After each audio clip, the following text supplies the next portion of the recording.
বন্ধুসকল, আপোনালোক সকলোলৈকে মই শিৱসাগৰ বিধানসভাৰ সভাপতি হিচাপে নৱবৰ্ষৰ আন্তৰিক শুভেচ্ছা ধন্যবাদ জ্ঞাপন কৰিলোঁ। প্ৰথমতে মই আপোনালোকক ধন্যবাদ জনাইছোঁ যে আপোনালোকে আজি আহি আমাৰ এই সাংবাদিক মেলত উপস্থিত থাকি অসম গণ পৰিষদ দলে আগন্তুক দিনবিলাকত শিৱসাগৰ সমষ্টিত ৯৬তম শিৱসাগৰ সমষ্টিত কেনেধৰণে আগবাঢ়ি যাব সেই সম্পৰ্কে আমি ৰাইজক অৱগত কৰিবৰ কাৰণে আজি আমি ইয়াত সমবেত হৈছোঁ। মই পুনৰবাৰ আপোনালোক সকলোলৈকে আন্তৰিক শুভেচ্ছা জ্ঞাপন কৰিছোঁ। আশা কৰিছোঁ আহিব লগা দিনবিলাকত আপোনালোকে শিৱসাগৰ বিধানসভা সমষ্টিত অগপ দলৰ যি অগপ দলে প্ৰাৰ্থিত্ব প্ৰক্ষেপ কৰিব আৰু সেই ক্ষেত্ৰত মই আপোনালোকৰ ফালৰ পৰা সম্পূৰ্ণ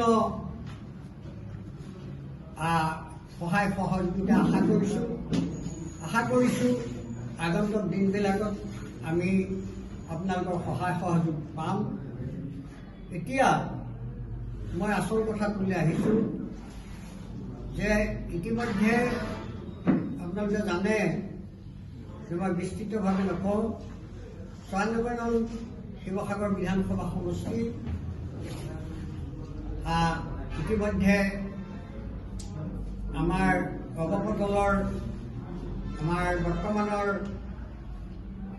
আমাৰ যি অগপ দলৰ সাধাৰণ সম্পাদক প্ৰদীপ হাজৰিকা ডাঙৰীয়া, তেখেতে সাংগঠনিক কাম কাজ আজি বহুত দিনৰ পৰাই সাংগঠনিক কাম কাজ কৰি আছে আৰু সেয়েহে আমি আগন্তুক দিনবিলাকত আমাৰ এই চিটটো যিহেতু আপাৰ আছামৰ একমাত্ৰ দুটা চিটৰ ভিতৰত আজি সুদীৰ্ঘকাল অগপ দলে এটা অগপ দলৰ যি স্থিতি আপাৰ আছামত আমগুৰি সমষ্টিয়ে ধৰি আছিল আৰু এতিয়াও আমি আগন্তুক দিনবিলাকত জাতীয়তাবাদৰ জাতীয়তাবাদ ধৰি ৰাখিবৰ কাৰণে জাতি ভেটি মাটি ৰক্ষা কৰিবৰ কাৰণে যি প্ৰতিজ্ঞা লৈ অগপ দল ওলাই আহিছিল, ইয়াত আজি আমি ৭টা-৮টা ইলেকশ্যন ইয়াত আমি নিৰ্বাচন খেলি আছোঁ। এতিয়াও সেই একেধৰণেৰে আমি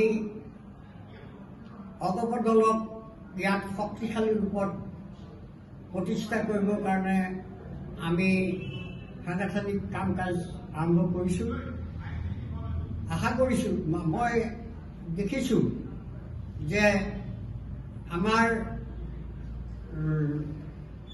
প্ৰচাৰ মাধ্যমত আমি যেনেধৰণে প্ৰচাৰ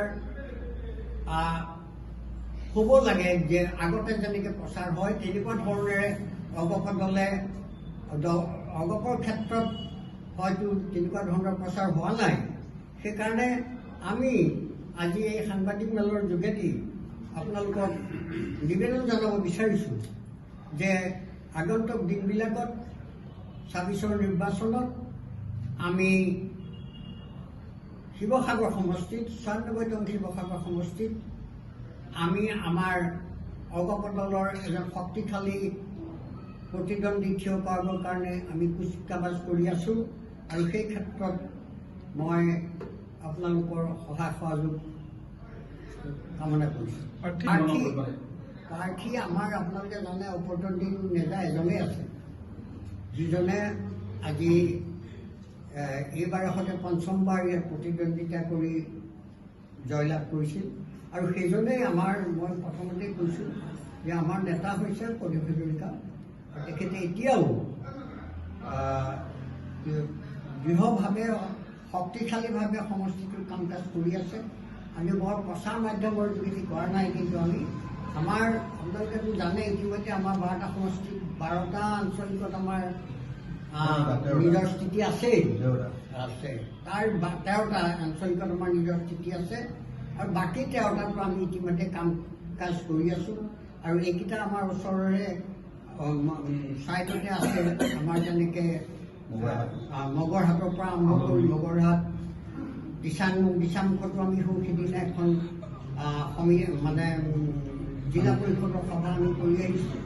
তাৰ আগতে আমি 18 তাৰিখে জকাইচুকাত এখন কৰিছিলোঁ আৰু আমি তৃতীয়খন এতিয়া অহা মাঘ বিহু সম্ভৱ হ'লে আগতে আমি মৰাবজাতো আমি এখন কৰিম, তাৰপিছত আমি কৰিম। এনেকুৱা ধৰণে আমি আমাৰ যিখিনি সাংঘাতিক কাম কাজ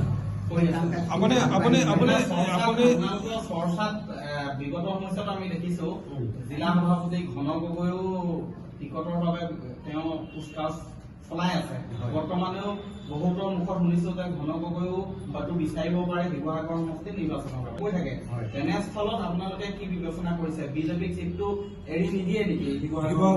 বিজেপিক এৰি দিয়া নিদিয়াৰ কথাটো এতিয়া আমাৰ লগত অহা নাই। আমি যিহেতু মিত্ৰ দল, আমি মিত্ৰতা ৰক্ষা কৰিয়ে আগবাঢ়িম, কিন্তু আমি প্ৰতিদ্বন্দ্বিতা কৰিবলৈ হ'লে আমাৰ যিটো সাংগঠনিক স্থিতি সেইটো আমি দৃঢ় কৰিব লাগিব। সেই উদ্দেশ্যে কাৰণ আজি মই কৈ দিব নোৱাৰোঁ, আমাৰ চবৰে নেতৃত্ব আছে, নেতৃত্ব বিচাৰি গ'লোঁ। আমি যিহেতু এজন সাধাৰণ সৈনিক হিচাপে, আমি এজন কৰ্মী হিচাপে, সৈনিক হিচাপে আমি বিচাৰোঁ যে আমাক ইয়াত এজন অৱদলৰ প্ৰাৰ্থী লাগে। সেই প্ৰাৰ্থীজনৰ নামটো আকৌ এবাৰ কওকচোন। আপুনি কাক বিচাৰিছে? আপোনালোকে কি ক'লে? কোনজন প্ৰাৰ্থীক আপোনালোকে বিচাৰিছে? আপুনি স্পষ্ট কৰিব। স্বাভাৱিকতে আপোনালোকে দেখিছে, কৈছিলোঁ 5টা কাম ইয়াৰ পৰা জিকা প্ৰদীপ হাজৰিকা দেৱী বৰ্তমান আমাৰ লক্ষ্য, আৰু প্ৰদীপ হাজৰিকা দেখি এতিয়া আমাক সকলোকে লগত ইয়াত কাম কৰিছে। যদি বিজেপি, যিহেতু আপোনালোকৰ মিত্ৰ দল, যদি বিজেপিয়ে শিৱসাগৰ সন্মানীয় বিধানসভা সমষ্টিখন এৰি নিদিয়ে, তেতিয়া আপোনালোকৰ কি ধৰণৰ স্থিতি হ'ব? বিকল্প কি হ'ব?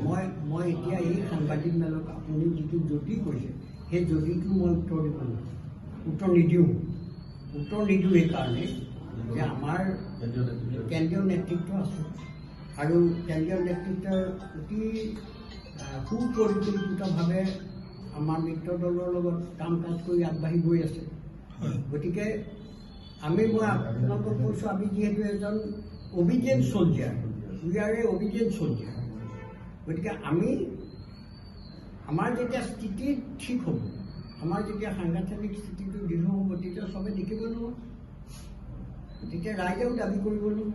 সেইকাৰণে আমাৰ মূল লক্ষ্য হৈছে আমি নিজক সাংগঠনিকভাৱে সুদৃঢ় কৰি কাইলৈ যাতে আমি এটা জোৰদাৰ দাবী কৰিব পাৰোঁ যে আমাৰ ইয়াত সংগঠন আছে, আমাক এই চিটটো আমাক লাগে।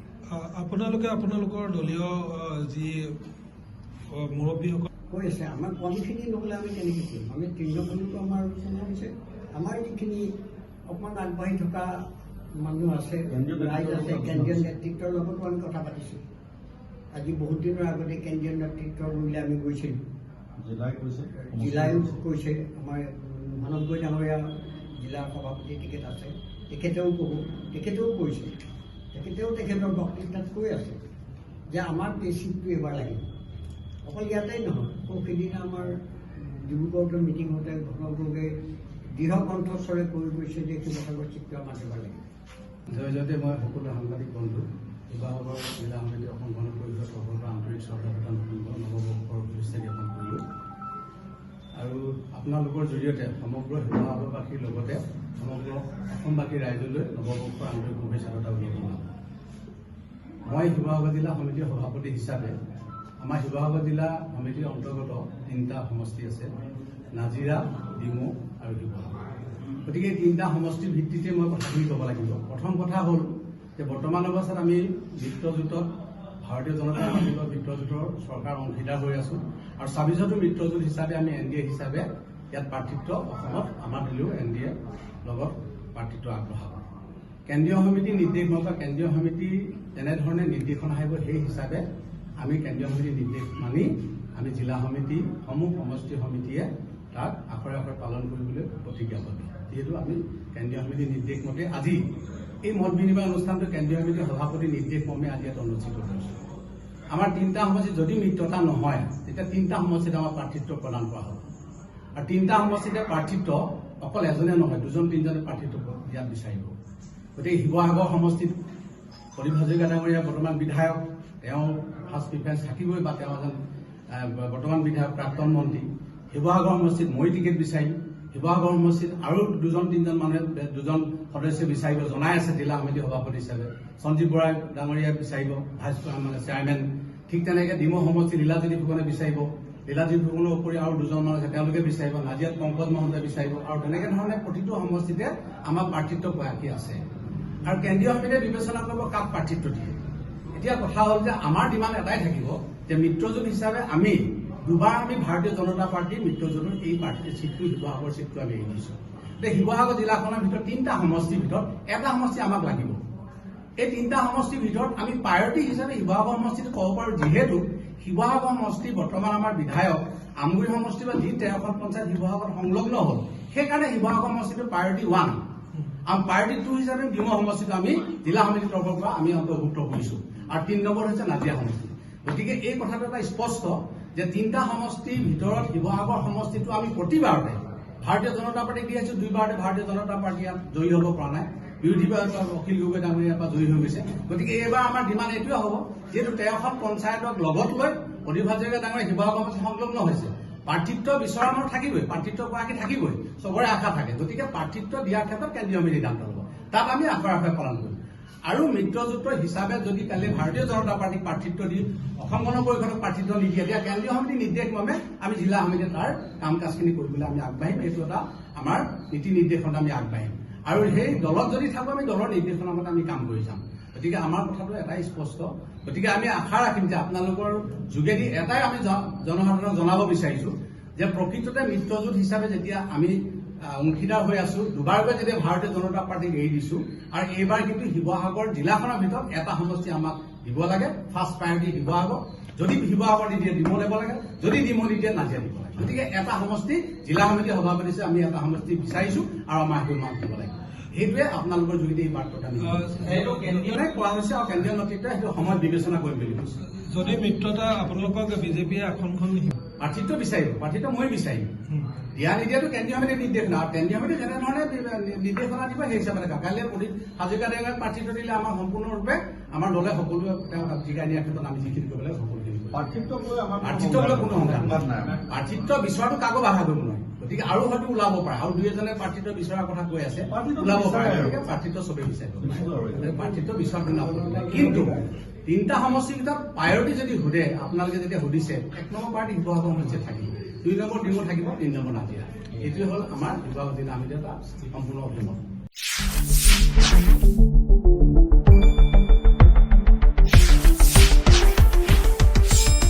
শুদ্ধ আৰু বিস্তৃত বাতৰিৰ বাবে চাই থাকক নিউজ ডেস্ক ৰিপৰ্ট।